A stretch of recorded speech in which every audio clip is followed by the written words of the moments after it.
Arise, Queens. This is the All Queens Army, where women are provided with the tools you need to overcome your fears, face your flaws, and experience breakthroughs as you develop self-esteem so strong you emanate royalty.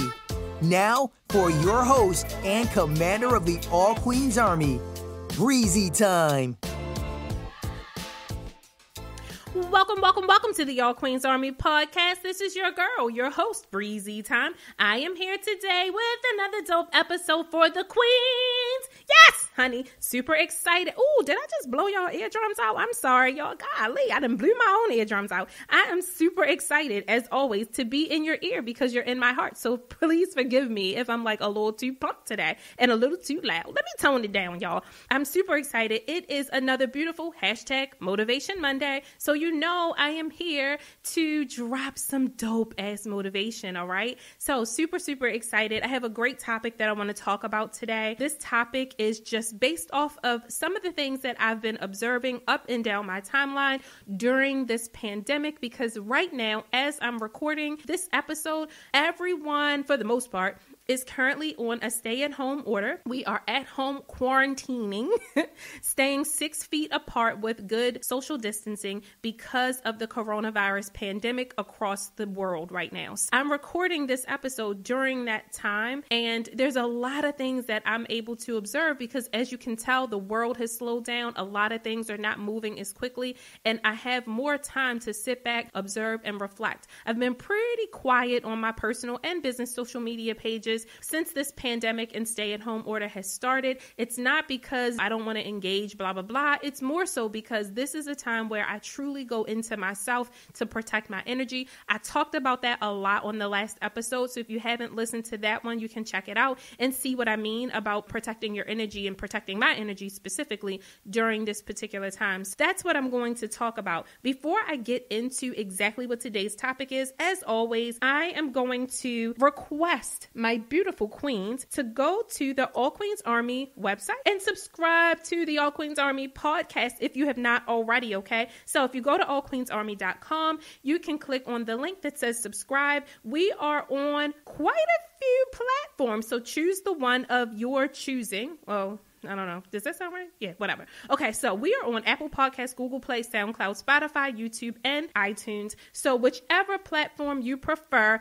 go ahead, subscribe to the All Queens Army. You will get a notification every time a new episode drops. So yeah, you will be in the know, baby. So anyway, let's talk about today's topic. And what I want to discuss today is control freaks, baby. Oh my God. My timeline is literally been taken over by a bunch of freaking control freaks. Everybody is a control freak on my timeline. Not everybody, but a lot of people. And what's interesting is that a lot of the people that I'm friends with on Facebook, Instagram, my business pages, I never perceive them as control freaks. But one thing I can tell you is that during times of stress and when people are placed under pressure, a lot of anxiety, people are totally overwhelmed with the state of affairs in the world right now. And it's that's normal, right? Most people are going to feel pressured. I feel a little pressure. It's not a normal circumstance that we're living under right now. So you're going to feel pressure,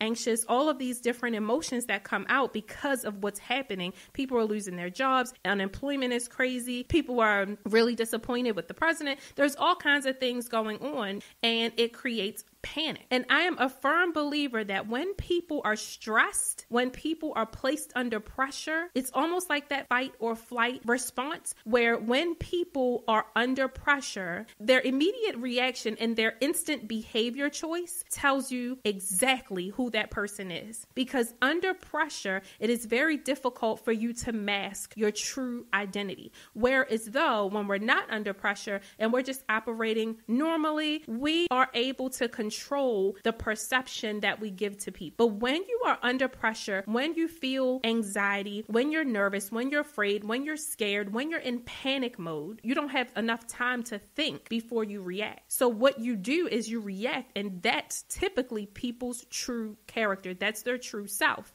So what I've been sitting back and observing is a lot of people have a control freak mentality, and I really didn't know. Now, I'm not judging anyone, Queen. Queens, you should know me better than that by now. I really don't judge people. I observe. And the reason that I observe is because every time I notice something, every time something comes into my fourplex for me to see, and I can actually identify a characteristic, an issue, a problem, even a positive, I know that that thing is also within me, because you don't see what's not in you. You just can't see it. And when I observe, then I look at myself and say, damn, do I do that shit too? And I do.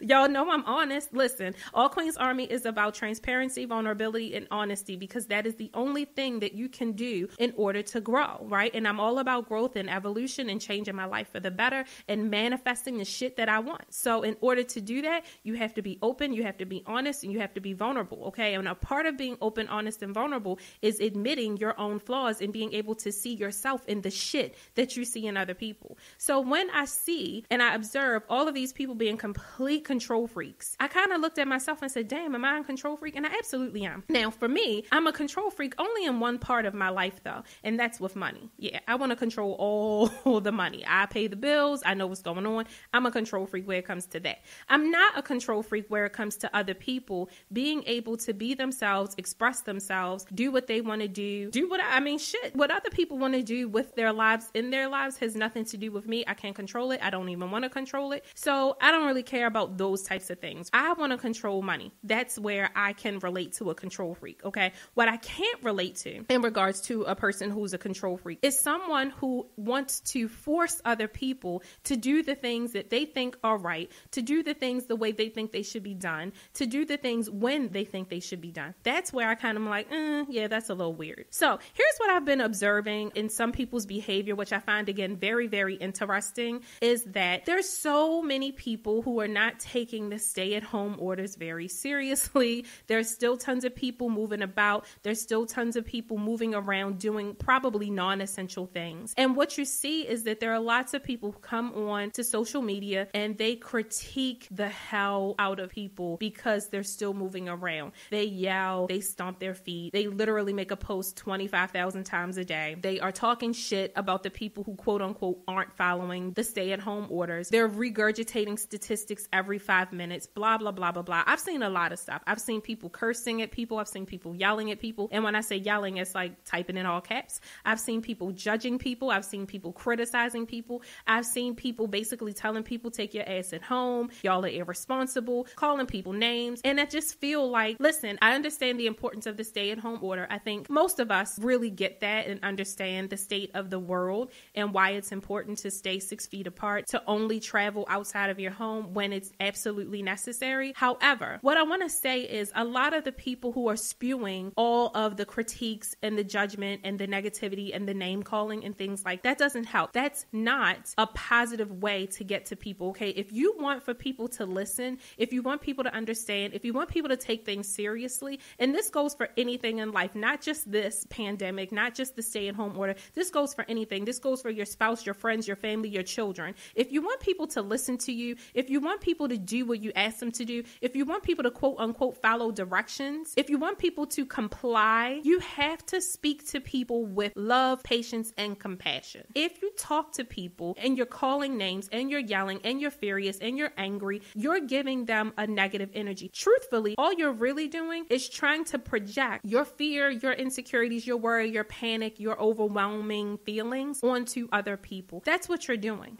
And that's why it's so important at these crazy times for us to protect our energy, because this is already a difficult time for everyone. Make no bones about it. It just is. So in times like this, the worst thing for anyone to do is panic. Let me explain why. When people panic and operate and move in fear, things like buying all the damn toilet paper happens. Things like people start hoarding supplies and food at home and then prevent other people from being able to have some. Because at the end of the day, there's enough for everybody if everybody would just get what they need for a week or two. But that's not what happens when people panic. When fear sets in, people start hoarding, people start doing things irrationally. And when that happens, you create a disparity for someone else. So think about it like this. When you start panicking and you get on social media and you get on your soapbox and you start fussing, critiquing, criticizing, name calling, you are leading with fear. You're instilling the same fear and panic that you feel into other people.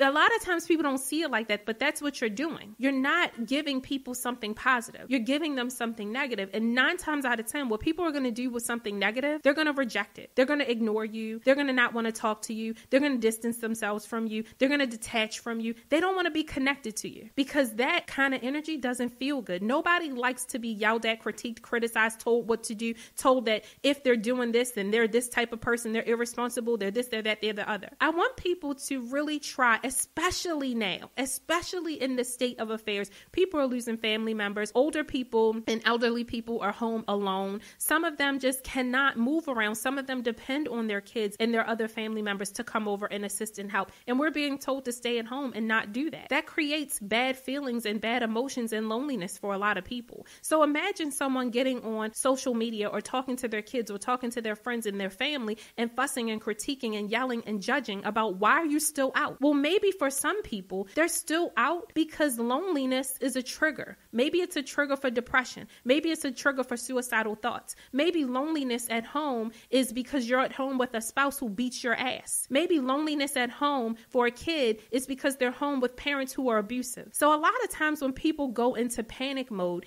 and they just decide to start regurgitating all of their insecurities and their fears and their scare tactics, all you're really doing is adding to the fucking pandemonium. All you're doing is adding to the fucking craziness that's already out there. And some of these people that I'm talking about are very influential people and have really good, strong followings on their social media pages. And I just think it is extremely irresponsible for you to be a person that other people look up to, for you to be a person who has a platform and you're using your platform to guilt, to shame, to judge, to criticize, to beat people up. If you truly want to make a difference, if you truly want people to listen, if you truly want people to quote unquote follow rules and follow the guidelines so that we all can be in a better space, hopefully in the next 30 to 60 days, then use your platform to spread love, patience, and compassion. Now, I know that's not easy for everyone. It's not always easy for me either, queens. It's not. But at the same time, adding to the problem definitely creates more of a problem. If the world is already on fire, what the hell are you getting on your platform for to throw grease on it? Why? If you're here to make a difference, then it's your responsibility to take the time to learn how to be patient, how to speak with love, how to speak with compassion, how to speak healing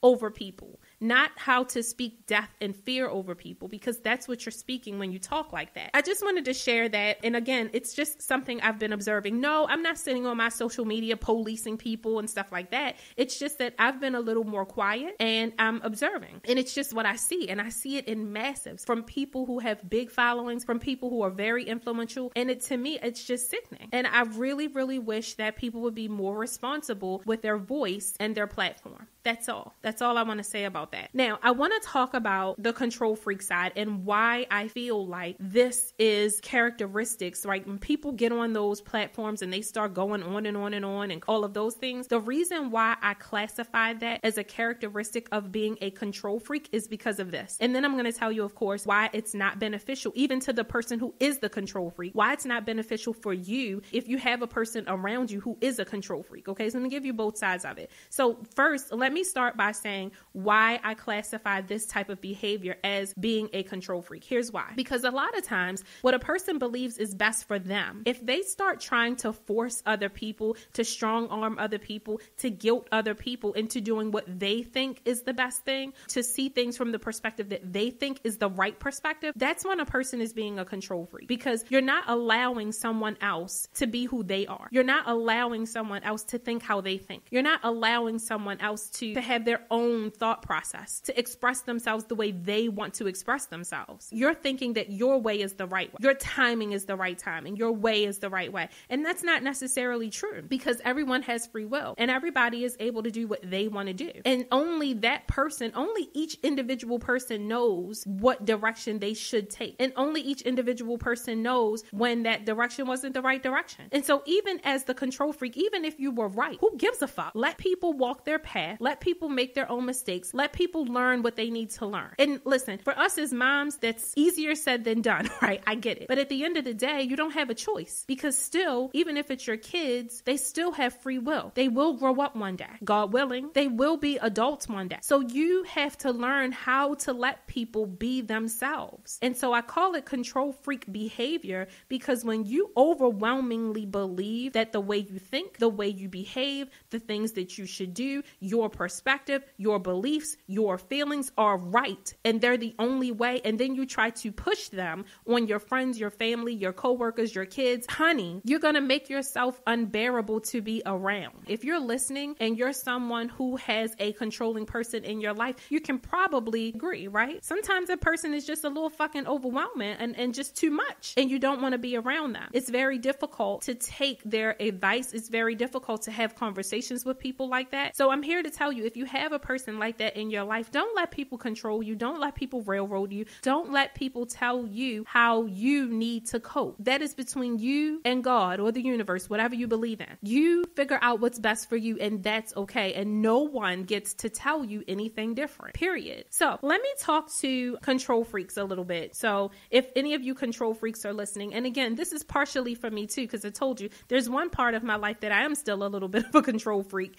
and that is with money. Let me talk about control freaks and how it's not beneficial to be one, and why, if you are a control freak or you have areas like small little pockets of your life where you're super controlling, let me explain to you how that creates some problems for you. So number one, the only thing that you can control in life is yourself. You have no control over anything else. So anything else that you're trying to control, you're wasting your time. You're wasting your energy. You're going to come up short, and you're going to come up frustrated every single time, because you can't control anything but you. That's it. And truth of the matter is, that's really the only thing that you're supposed to be controlling and worrying about is yourself. Yourself, your experiences, your behaviors, your actions, what you do, how you feel, how you react. You worry about yourself. That kind of is what this boils down to, right? Learn how to worry about yourself. Invest that energy into yourself, and you'll see that the things that you're trying to control will just naturally fall into place. And again, I'm speaking to myself on the whole money thing too, y'all. I'm not preaching to the choir, honey. I'm preaching to the church, and I'm in the church, okay? So again, you don't want to waste energy on other people. A lot of times when you're trying to control and trying to force somebody, especially when it comes to like your kids or your spouse or something like that, and you're trying to tell them something and you just know innately that this is the right thing, or you can see from experience that your kids are going down the right path. Well, listen, you have to learn how to get to a point where you tell them, you give the guidance, you give your wisdom, right? Or whatever it is that you think is the right thing to do or the right perspective to have. And then you have to learn how to let it go. Because the control freak part is the trying to force the person into your way of thinking or your way of doing. It's not to say don't do it, don't guide, don't give advice, don't tell people what you see. That's not what I'm saying. That's an extreme response to what I'm saying. What I'm saying is, yes, of course, share your perspective, share your thoughts, share your ideas. Tell your children when you think they're going down the wrong path. Tell your spouse when you don't think that they should do what they're doing. Tell your friends, tell your family. Of course, be open, talk, be honest. Tell people how you feel, but don't try to force them into seeing things from your perspective. Just tell them, have a conversation, a respectful one with patience and compassion. Here's another thing. When you start to work on yourself, for example, take that energy that you're giving to other people where you're trying to get them to see things from your perspective or do things the way you want them to do it, or you're trying to control an outcome to make an outcome happen a certain way. If you shift that energy from trying to control those things and you pull that energy into yourself and focus on yourself and work on yourself and look into yourself and really even try to understand, hey, why am I really trying to control this situation? Here's one of the things that I guarantee that you'll find if you ask yourself that question. One of the reasons that people try to be controlling is out of fear. Control is manifested out of fears and insecurities and lack of trust. So whatever it is that you're constantly trying to control, if you get to the root of why do I need to control this, I guarantee you the root is somewhere in the vicinity of fear, insecurity, and a lack of trust. So I'll use myself as an example. Me being controlling with money. I'm very controlling with money. I'm working on it, y'all. I'm working on it. But I'm controlling with money out of fear. Fear of not having enough. Fear of getting evicted and falling on my ass like I did before. Fear of losing everything like I did before. So because that was a past experience of mine, it's like now I hold on to it so tight and I'm trying to control it. I want it to go the way I want it to go. Because in my mind, that makes me feel like, hey, if I can control it, then I can control the outcome. And that's not true. And again, leading from fear is definitely a bad energy to lead from. Because when you lead from fear, all you're going to do is attract the thing that you're afraid of. Note to self. And hopefully note to you queens too. So those are some of the reasons why it's not beneficial to try to control. The best thing for you to do is say what you think, say what you feel, give your advice, open up, talk. Don't hold it in. Again, I'm not saying that control is you just shutting the fuck up. No, it's not. Giving up control is just learning how to express yourself, express your thoughts, express your concerns in a patient, compassionate way with love. That's how you communicate. And then from there, you let it go and you trust God or the universe, again, whatever you believe, you trust that your message will be received. That's how you let go of trying to control. So let me talk to the people who have a controlling person in their lives, because I just preached to the controllers, but now let me talk to the people who have a controlling person in their life.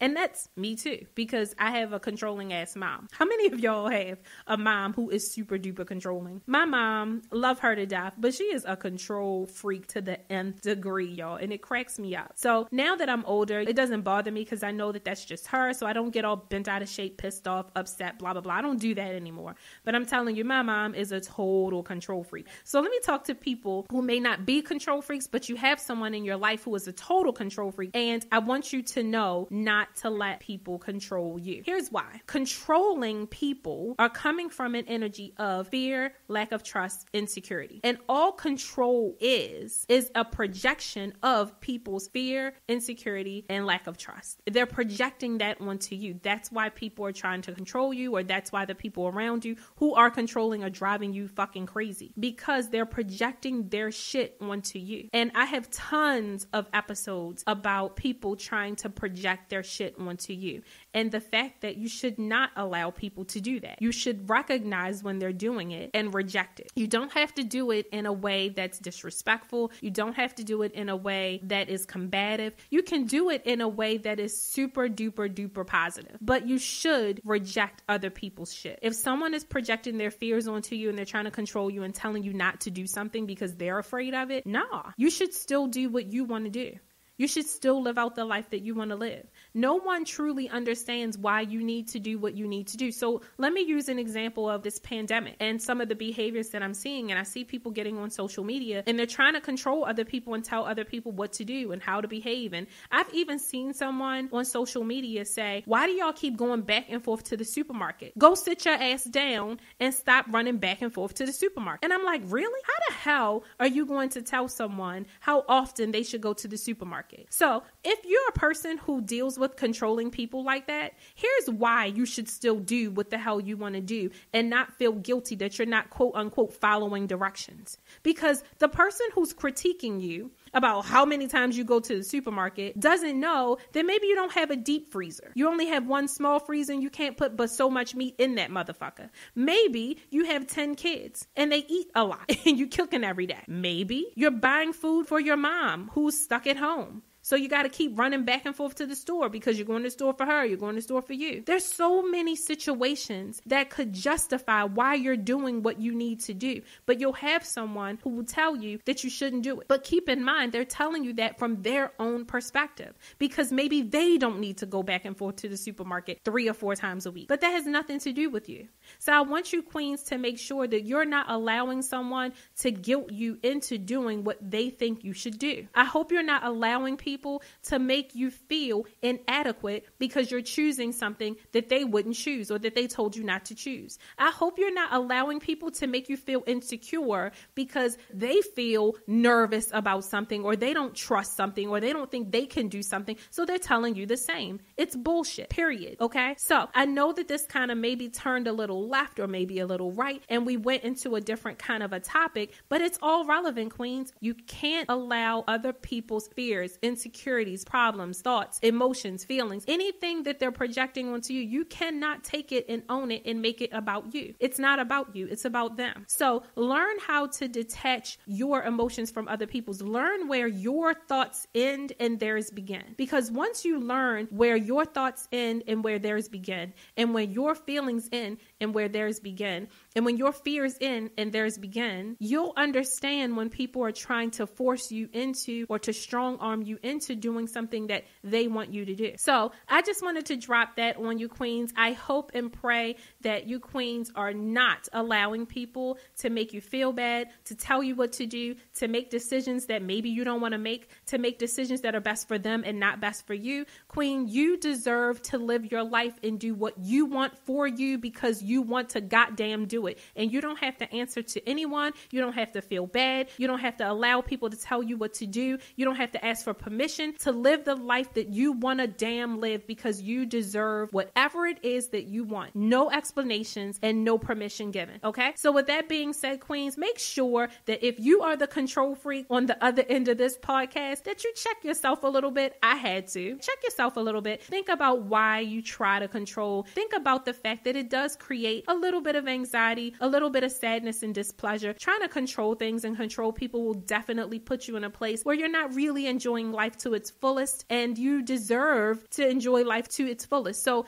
maybe try to dig deeper into yourself to figure out why it is that you have that characteristic and see if it's something that you can work on, because that's definitely what I'm going to be doing. And for the queens who may have a controlling person in their lives, kick that shit to the side and live your life, baby. I love you, queens, so much. It's been real. I will talk to you, queens, on the next episode. And as always, if you have any questions or you just need to hit me up, you can always send me an email to breezy@allqueensarmy.com. That is BREIZY@allqueensarmy.com. I love you, queens. I hope you have a wonderful day and stay safe out there. Love you.